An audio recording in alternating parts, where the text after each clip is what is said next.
Eu gostaria que você abrisse a sua Bíblia comigo. Ai, Jesus. No livro de Êxodo. Abra comigo a sua Bíblia no livro de Êxodo, capítulo 17, versículo 1. Êxodo, ou como diz, né, o livro de Êxodo. Êxodo.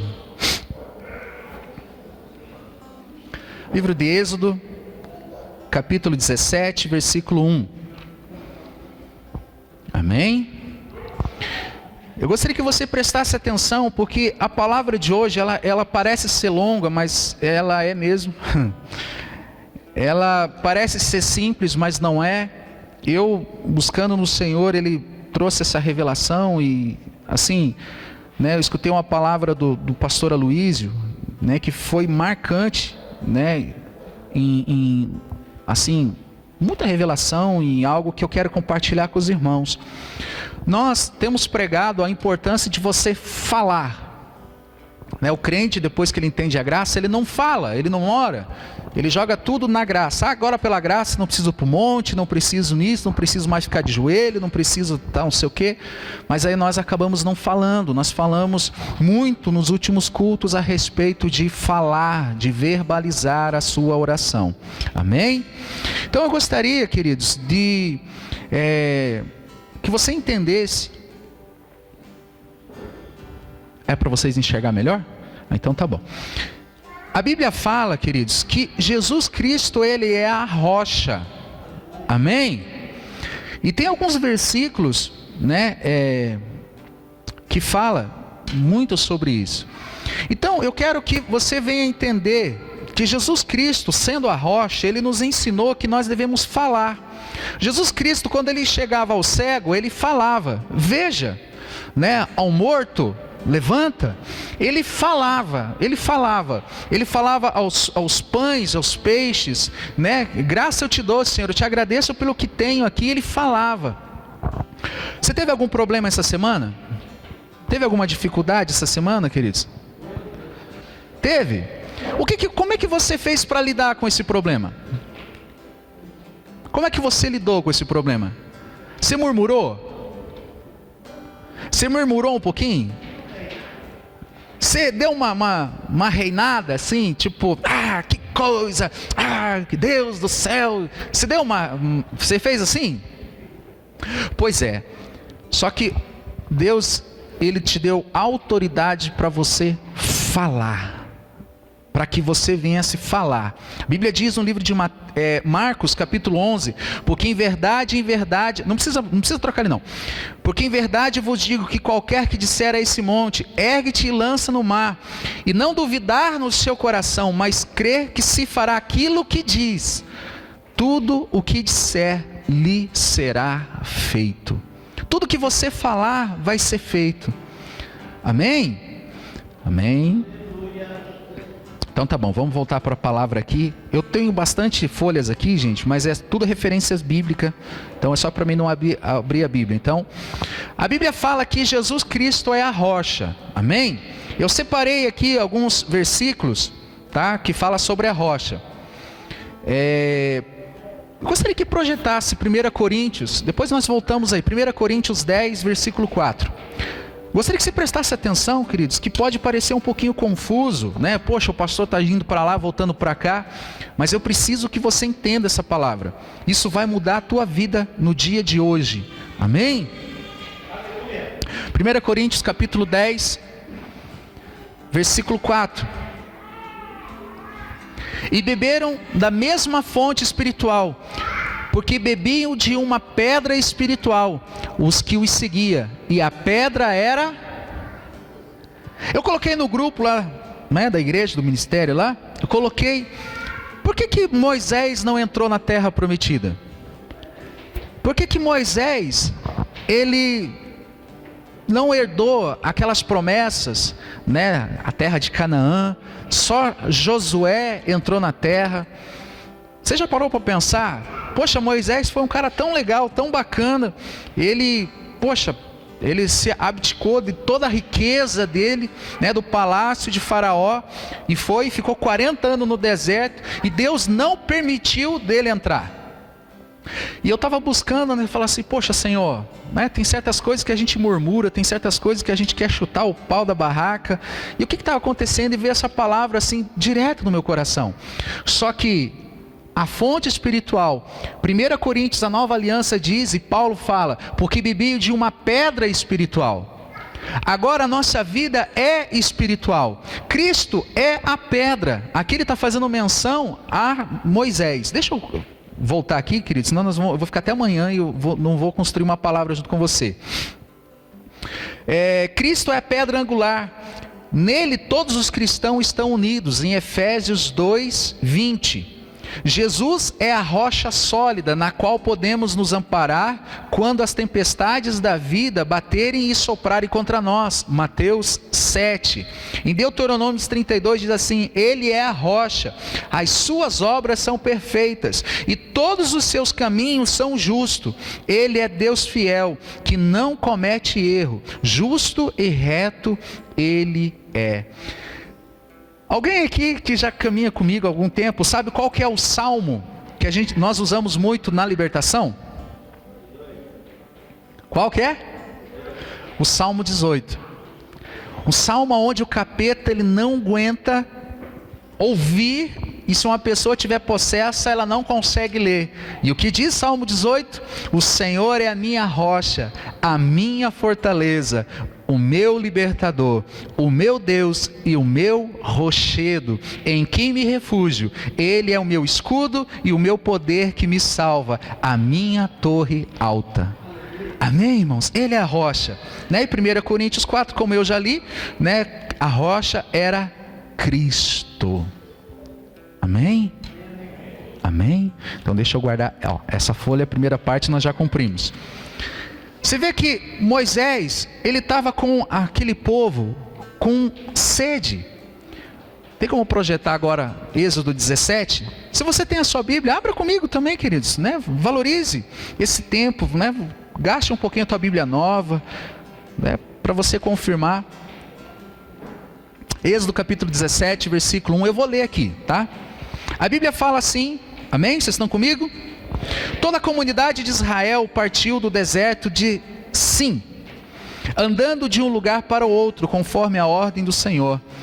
Acamparam em Refidim, mas lá não havia água para beber. Por essa razão, queixaram-se a Moisés e exigiram: nos dê água para beber. Gente, não é de agora que o povo reclama com os líderes, né? Amém? Não é de agora. Eles queixaram-se e exigiram: dê-nos água para beber. E ele respondeu: por que se queixam a mim?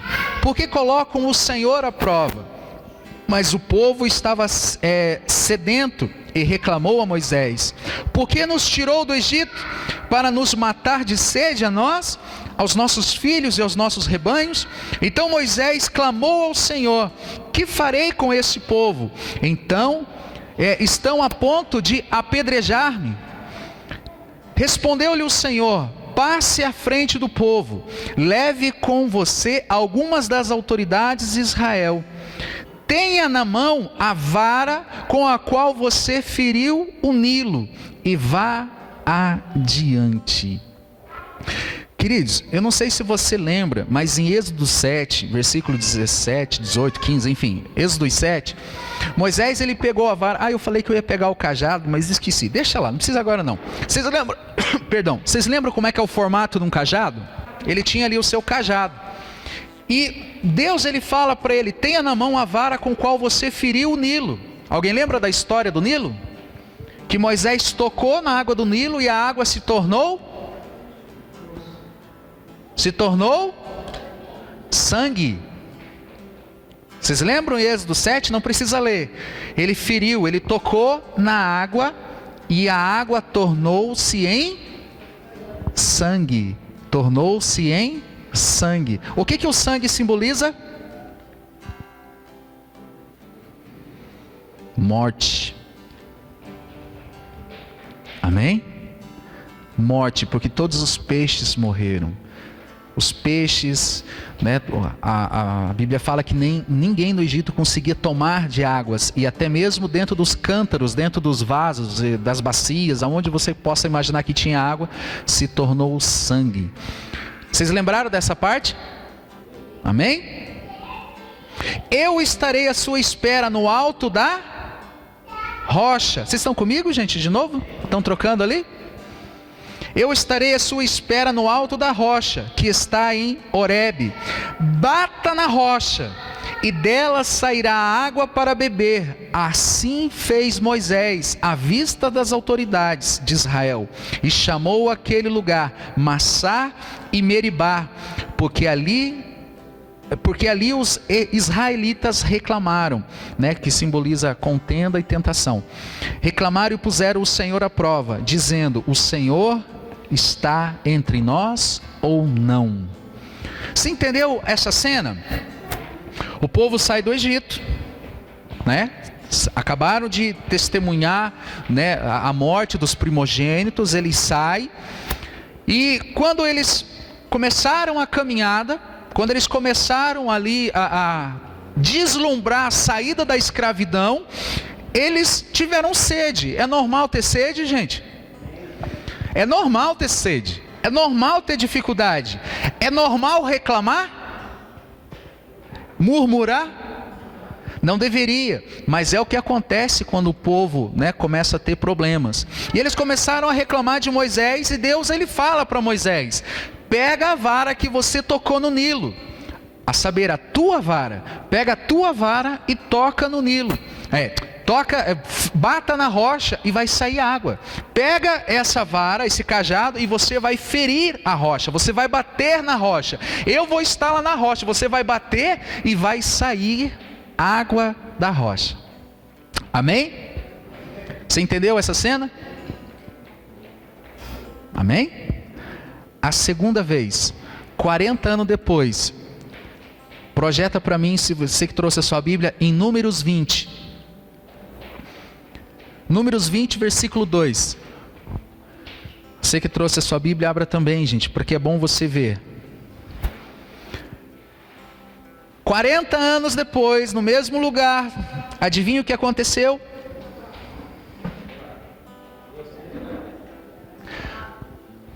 Quarenta anos depois, não havia água para a comunidade, e o povo se juntou contra Moisés e contra Arão. Agora Arão já foi apresentado, já foi consagrado como sumo sacerdote. Presta atenção. Abraão foi consagrado ao quê? Você sabia que existe um sumo sacerdote que te assiste diante de Deus todos os dias por você? Jesus Cristo, ele é o sumo sacerdote nosso. Não sei se você tem essa revelação. Eu não sei, né, gente? O povo também, né? Discutiram contra Moisés e disseram: quem dera tivéssemos morrido quando os nossos irmãos caíram mortos perante o Senhor. Por que vocês trouxeram a assembleia do Senhor a esse deserto? Para que nós e os nossos rebanhos morrêssemos aqui? Você vê que 40 anos depois o povo ainda não aprendeu. Eu não sei se você tem a revelação do que a palavra, o número 40 na Bíblia quer dizer. 40 é tempo. Quando a Bíblia fala de o número 40, quer dizer tempo. O povo de Israel precisou desse tempo de 40 anos no deserto. Jesus ficou 40 dias no deserto, é tempo. Jesus ficou por um tempo. A palavra tempo, ela é numericamente explicada, né, na Bíblia como 40, tá? Então, 40 anos depois de um tempo, esse povo de novo começou a murmurar contra Moisés e Arão. Bonito você, né, Moisés? Muito bonito você, Moisés. 40 anos, nós estamos aqui padecendo. Olha os nossos filhos, os nossos rebanhos. Nós estamos com sede. Eles começaram a dizer: quem dera tivéssemos ficado lá. Era melhor lá do que aqui. Era melhor a época que eu não era crente. Agora eu venho no culto, o pastor só fala em dinheiro. Eu venho no culto, o pastor só fala de trabalhar para a obra. Eu falo agora, o pastor já me tirou até que existe o céu. Eu estava louco para morrer e ir para o céu, agora eu não vou para o céu mais. Mesmo que eu seja salvo, eu não vou para o céu. Não, eu não falei que você não vai. Eu falei que você não vai direto. Você tem ainda um tempo de desfrutar aqui. E o reino milenar vai ser aqui. Amém, irmãos? Amém. Como diz o pastor Anderson, amém ou não amém? Continuando, diz assim, queridos. Aonde que eu parei? Porque vocês tiraram do Egito e nos trouxeram a esse lugar terrível? Aqui não há cereal, nem figos, nem uvas, nem romãs, nem água para beber. Moisés e Arão saíram diante da assembleia, né? Sempre é bom sair diante da assembleia, né, irmão? Sempre é bom sair da assembleia. Não, deixa eu voltar. Moisés e Arão saíram diante da assembleia para a entrada da tenda do encontro e se prostraram, rosto em terra, e a glória do Senhor lhe apareceu. E o Senhor disse a Moisés: pegue a vara, presta atenção, pegue a vara e com o seu irmão Arão reúna a comunidade e diante desta fale aquela rocha. Está aqui escrito também? O teu irmão e diante dele falai a rocha e dará sua água, assim lhe tirareis água da rocha. Quem é a rocha? Quem é a rocha? Nossa, vocês estão dormindo? Fala Jesus! Jesus! Aleluia! Olha que interessante, gente. É por isso que eu sou apaixonado pela Bíblia. Eu sei que você dorme quando eu estou falando, mas não tem problema. Quando Jesus estava lá, né? Jesus estava lá, né? Crucificado, preso. A nossa rocha presa. Ele foi surrado. O que a lei fez com Jesus?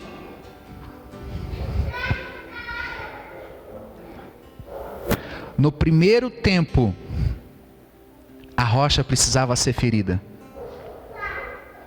Na primeira aliança, a rocha precisava ser batida.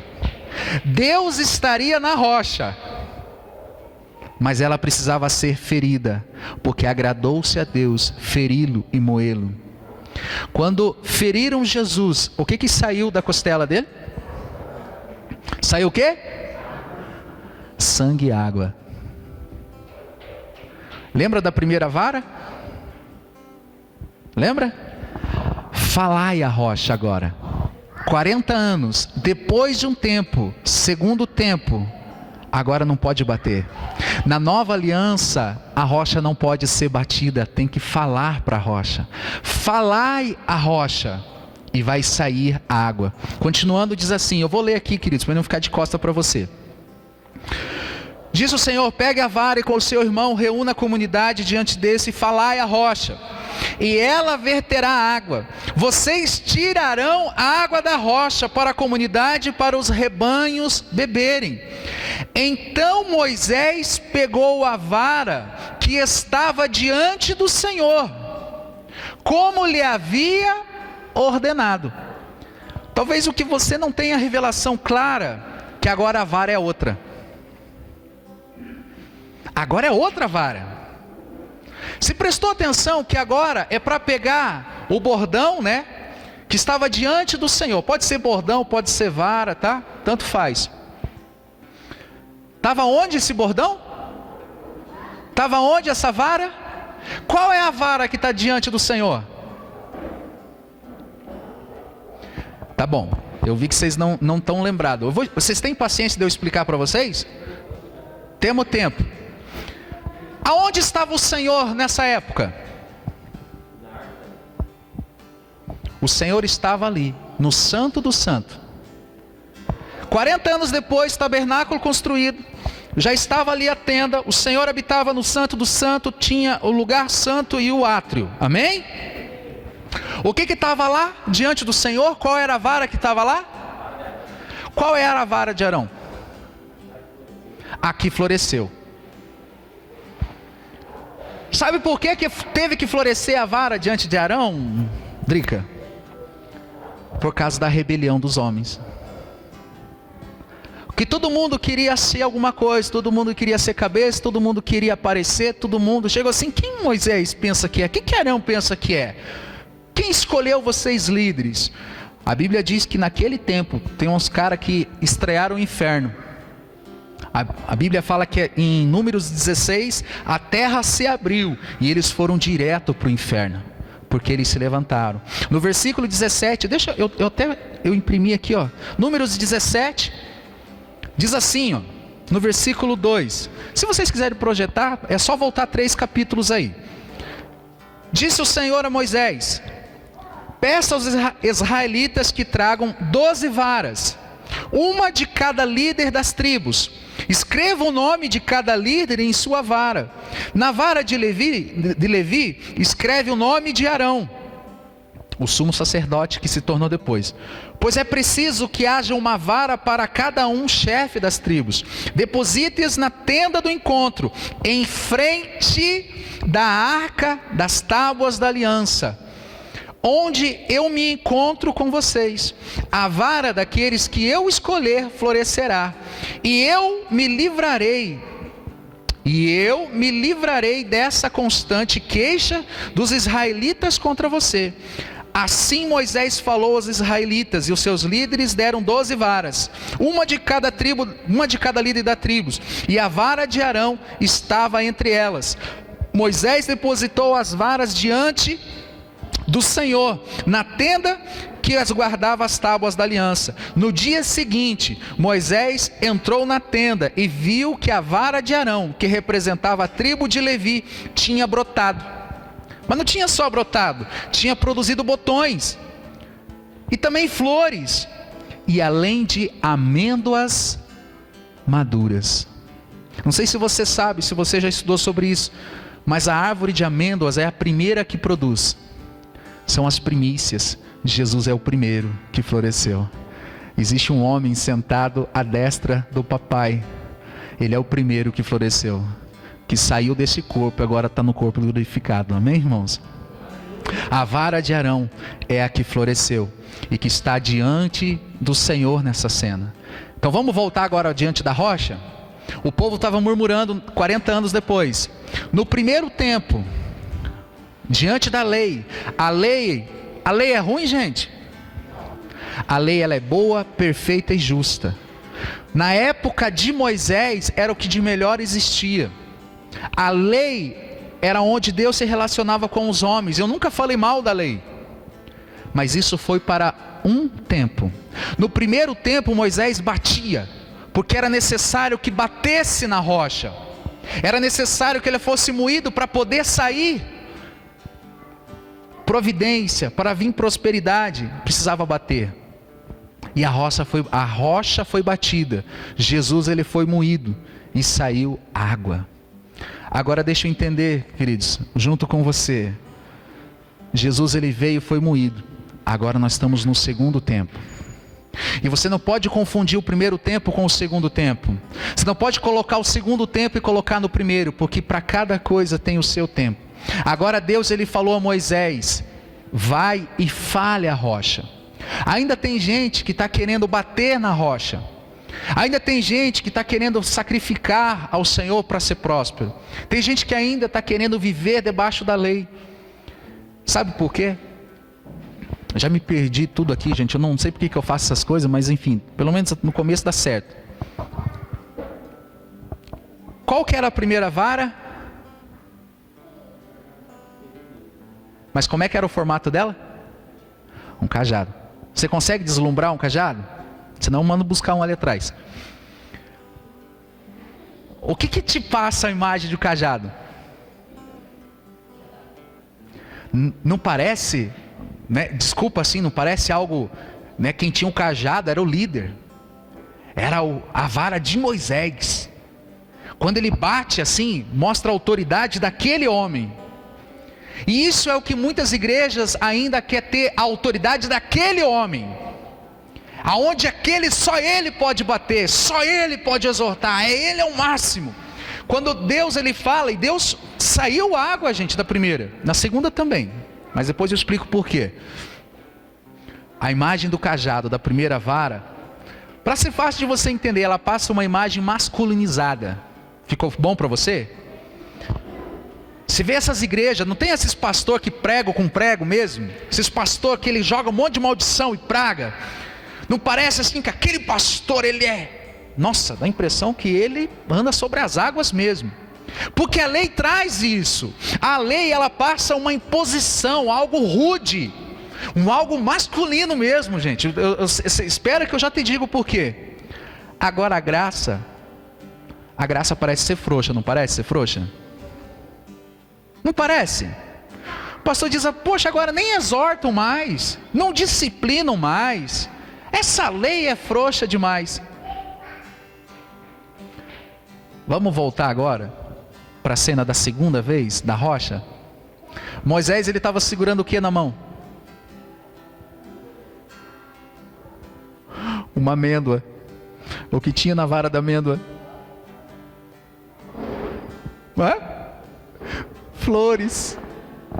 Aí está lá Moisés, com uma vara de amêndoa, com botões e frutos e flores. Isso não dá um troço meio afeminado? Moisés, na primeira, ele está com o cajado dele, a vara dele, a autoridade dele.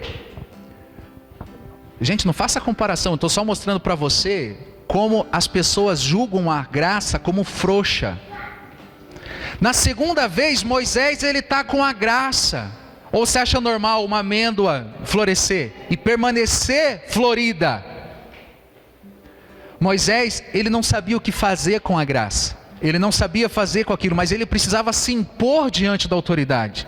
Ele não poderia perder, porque na primeira vez ele bateu com aquilo, né, que ele fez transformar em sangue. Porque a lei, né, ela mata. Eu não sabia do pecado senão pela lei. A lei, ela dá força ao pecado, segundo Paulo. Então na primeira, no cajado da lei, no cajado de Moisés, ele feriu. Amém? Mas na segunda, ele estava com aquela amêndoa. Como é que ele ia falar para a comunidade agora? Com aqueles líderes, com aquela florzinha, aquela varinha de condão florida. Ele quis fazer a mais. Todas as coisas que Deus fez através de Moisés, dependeu dele. Vai e fala a Faraó. Vai e faz isso. Joga o cajado, vai se tornar em serpente. Você vai lá e faz. Você sempre foi através de Moisés. Só que agora ele não ia fazer nada. No segundo tempo, era só para ele falar. Só que quem vive da lei não consegue apenas falar. Ele quer bater na rocha. Ele quer fazer a água sair da rocha para mostrar a autoridade que ele adquiriu no passado, em um outro tempo. Ele não entendeu que agora não depende mais dele. Agora não precisa bater, é simplesmente ele falar. Vocês estão conseguindo entender o porquê que Moisés não entrou na terra prometida? E por que muitas vezes nós não fazemos sair a água da rocha? Porque se você não tem nada na mão, você não bate. E por isso que o povo gosta de levar para casa um pedacinho da cruz, um pedacinho de pau, um pacotinho de sal, e um vitrinho de óleo, e um vidro. A pessoa quer alguma coisa, porque na lei você precisava ter alguma coisa. Na graça, você não precisa de nada, você só precisa falar a rocha. Você vê que na segunda cena, na segunda vez que Moisés foi lá para interceder pelo povo, Deus, ele falou assim: falai a rocha. Quem que fala para rocha?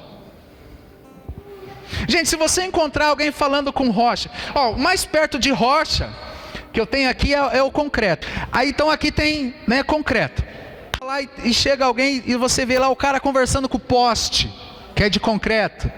Né, tem uma pedrona lá e você vê o cara conversando. Tá difícil, né? Tá complicado lá em casa. Poxa, você poderia resolver para mim, né? Você podia ir lá dar um pulo lá em casa lá, né? Dar um jeito, passando um problema lá nos meus filhos, minha esposa e tal, né? Eu tô desempregado. Né, você vê aquela pessoa falando, o que você pensa? Falar é a rocha, viu, rocha? Seguinte, a mãezinha da rocha. Nunca teve tão bonita essa rocha. Rocha, eu te amo. Rocha, eu te adoro. Como você é importante para mim, rocha.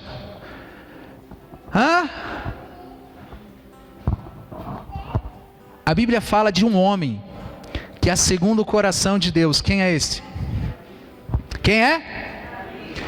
Esse homem descobriu que Jesus é a rocha. Você vai ver que diversos salmos dele, ele fala de rochedo, de alicerce, de meu porto seguro. Se você entender que Jesus é a rocha, amém? E agora na nova aliança, no segundo tempo, para você que está vivendo já no segundo tempo, o que você precisa fazer? O que você precisa fazer? Por mais que pareça algo louco, por mais que pareça algo insano, não, eu quero é pegar o irmão mesmo, eu vou matar ele, porque onde já se viu fazer isso? Vamos. Não. Você está com um problema? O que você faz quando está com um problema? Fale a rocha. Só fale a rocha. Amém? Mas não parece frouxo? Fala a verdade, Du. Tem dois pastores aqui. Um com um cajado impotente, né? Não sei se você... Pode ver que os manos no passado tinha bigodão, ternon, chapeuzão e guarda-chuvão. Quer dizer, o guarda-chuva já é um sinônimo de masculinidade. O cara impotente.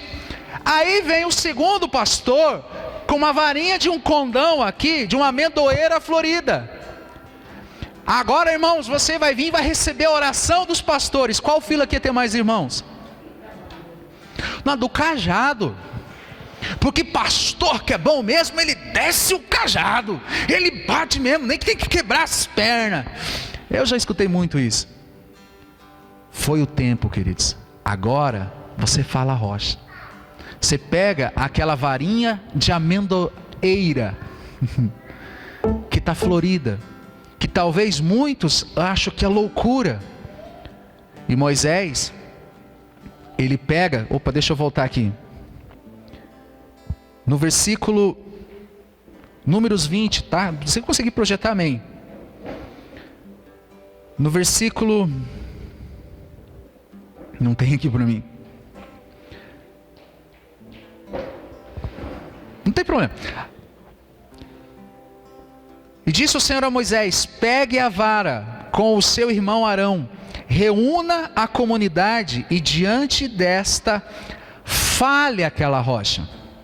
Deus, ele falou a Moisés: fale a rocha e ela verterá água. Vocês tirarão água da rocha para a comunidade e para os rebanhos beberem. Continuando, diz assim: então Moisés pegou a vara que estava diante do Senhor, como ele lhe tinha ordenado. Então agora você viu que tem outra vara aqui. Amém? Moisés e Arão reuniram a assembleia em frente da rocha. Reuniu os irmãos diante de Jesus. Como é que vai ter o resultado, gente? Diante de Jesus. Como é que você resolve? Reúna os irmãos diante de Jesus. E Moisés disse: escutem, rebeldes, será que teremos que tirar água dessa rocha para lhe dar? Deus tinha falado alguma coisa para Moisés falar para aqueles irmãos? Deus mandou falar alguma coisa para os irmãos rebeldes, irmão?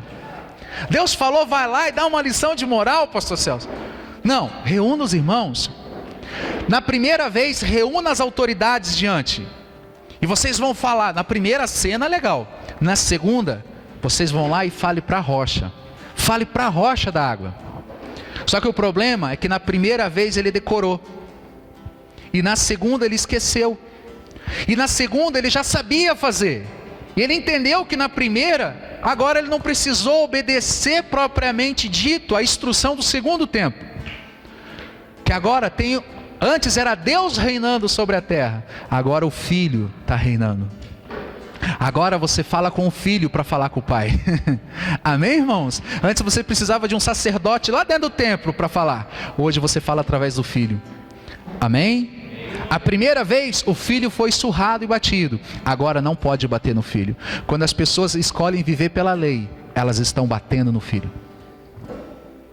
Elas estão massacrando o filho. E Moisés agora chegou assim: escute, povo rebelde, né? Olha, gente, você já ouviu aquele irmão?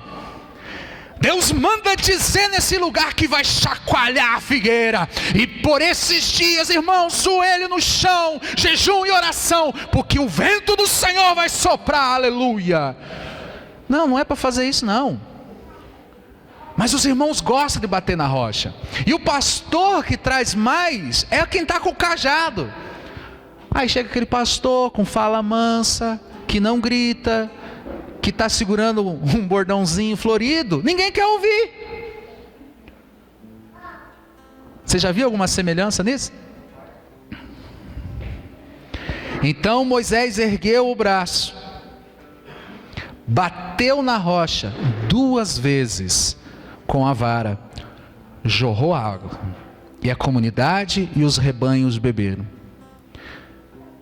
E o Senhor, porém, disse a Moisés e Arão: como vocês não confiaram em mim, para honrar a minha santidade.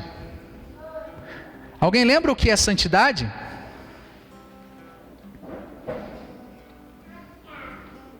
Deus, ele precisa provar que ele é Deus, gente? Estou terminando, tá? Deus precisa provar que ele é poderoso, que ele é o alfa, ele é o ômega.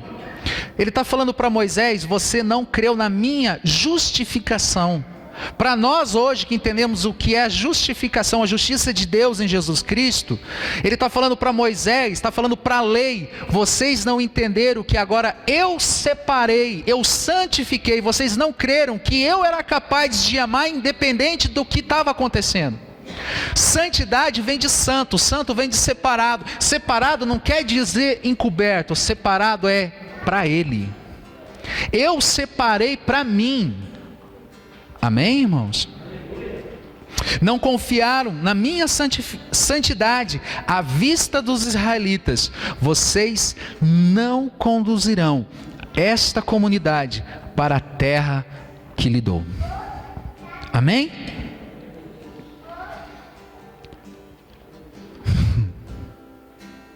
Queridos, acabou o tempo da lei.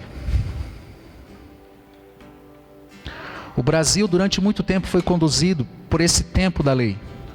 E as igrejas ainda estão querendo bater, e as igrejas estão esvaziando. Eu louvo a Deus pela nossa, tem agregado dia após dia, o número de membros tem crescido. Amém, irmãos? Eu louvo a Deus por isso. E muitas igrejas que batem têm esvaziado porque por um tempo no Brasil era necessário bater e surrar. Hoje você só precisa conduzir até a rocha. E quando chega diante da rocha, você faz o quê? Você fala. Você vai ter um problema durante essa semana, o que você vai fazer? Você vai falar. Você vai tentar convencer a rocha da água? Não. Você só fala: tenho sede, me dá água. Eu vim tomar água. Mas falar rocha é loucura. 1 Coríntios 1, versículo 18. Porque a mensagem da cruz é loucura para os que se perdem, mas para nós que somos salvos é poder. Moisés, se só falasse aquela rocha, só falasse: rocha, Deus falou ali, né? Então dá água para nós tomar. Na cabeça da lei, acha que ia perder a autoridade. Ele perderia todos aqueles irmãos, porque afinal a rocha deu sozinho, ele não precisou fazer nada dessa vez. A lei sempre vai perseguir a graça, porque a graça é muito fácil. É muito mais fácil você falar para a rocha: me dá água. Não tente valorizar aquilo que a graça te deu de graça. Se coloque de pé em nome de Jesus.